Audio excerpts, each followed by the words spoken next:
Everyone tells you to change your oil filter every 5,000 miles. What if the filter isn't the weak link at all? An SAE study found many oil filters can hold around 13.4 grams of dirt, enough that 90% of vehicles could hit 30,000 kilometers before clogging, and half could reach about 82,000 kilometers.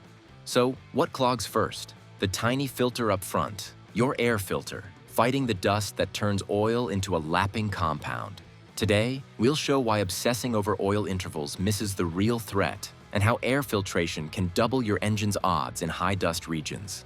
If 5,000 miles is the rule, why do so many oil filters quietly hang on for 30,000 to even 80,000 kilometers before they actually plug? The gap comes from how little most engines load a filter under normal conditions, and how much capacity that small can of folded media really has when dust isn't pouring in all day.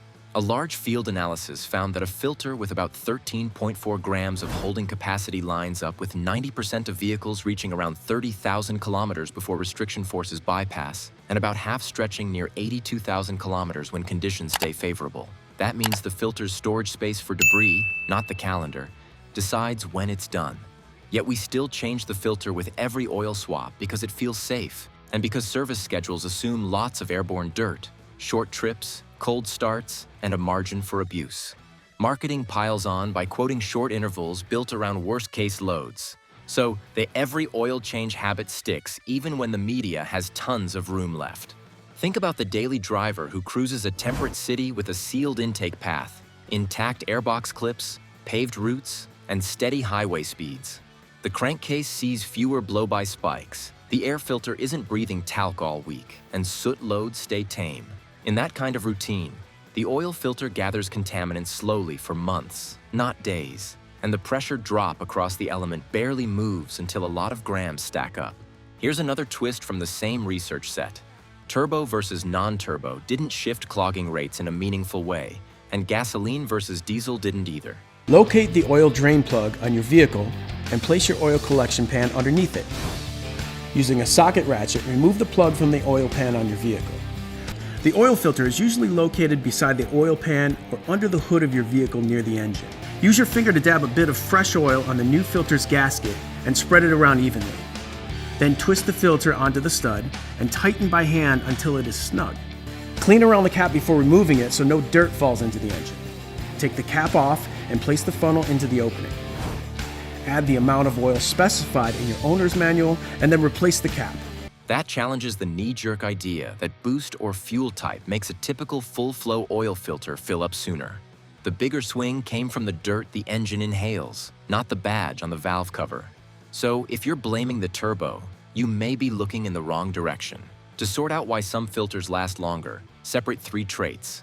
Capacity is how many grams of solids the media can hold before restriction climbs and the bypass valve opens.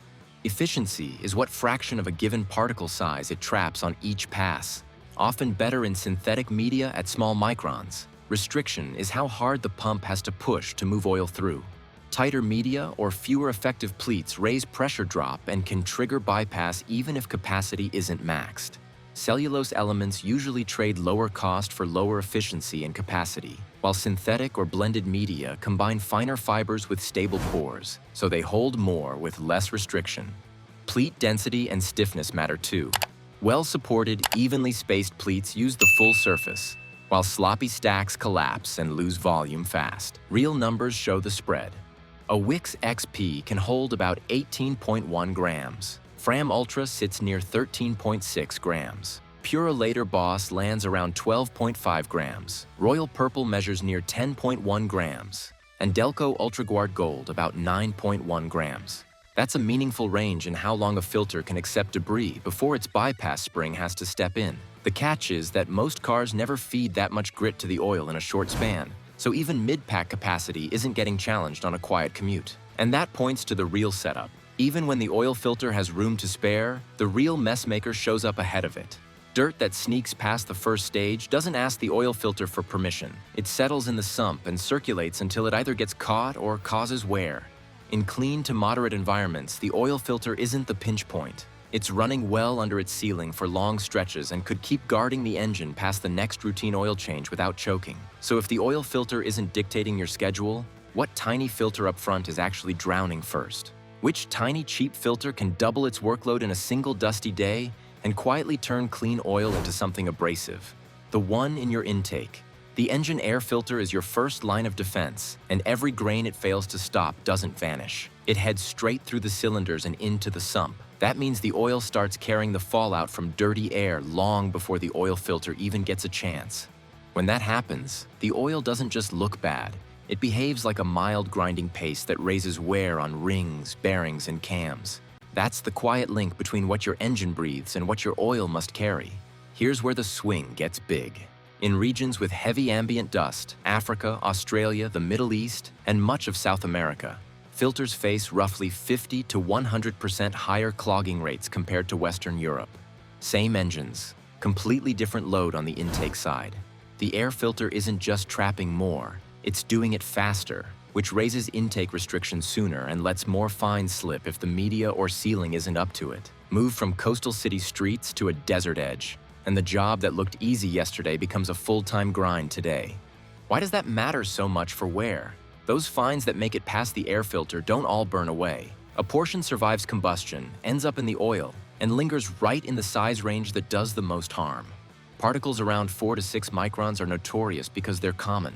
They match or exceed the oil film thickness in loaded bearings, and they get trapped where metal surfaces come closest. Go smaller than 2 microns and the wear drops off. Hang around that mid-single-digit size, and the damage adds up fast. That's the lapping compound effect in plain terms.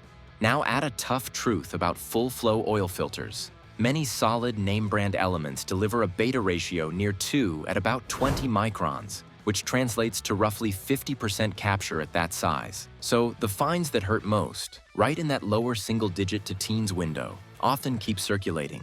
They're small enough to dodge the main filter, large enough to abrade critical surfaces, and numerous enough to matter over a few thousand miles. Load the air filter hard, and you feed that loop with fresh grit every trip.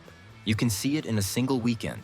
Take the same car you drive to work, spend an afternoon on a dry, rutted trail behind a convoy, and then pull the next oil analysis. Silicon spikes. The air filter is heavier, the intake tract shows dust traces, and the oil now carries fines your full-flow filter only partially removes. The weekday commute didn't change the engine. The environment did, and the air filter took the hit first. There is a way to starve those fines after they're in the sump. Bypass filtration. Slow, high-efficiency side stream systems peel off a small portion of oil and scrub it down to finer levels, often near 5 microns and below. That aligns with research showing reduced wear when you capture more of the sub-10 micron crowd. It doesn't excuse a weak air filter, but it can cut the penalty when dust still finds a path in.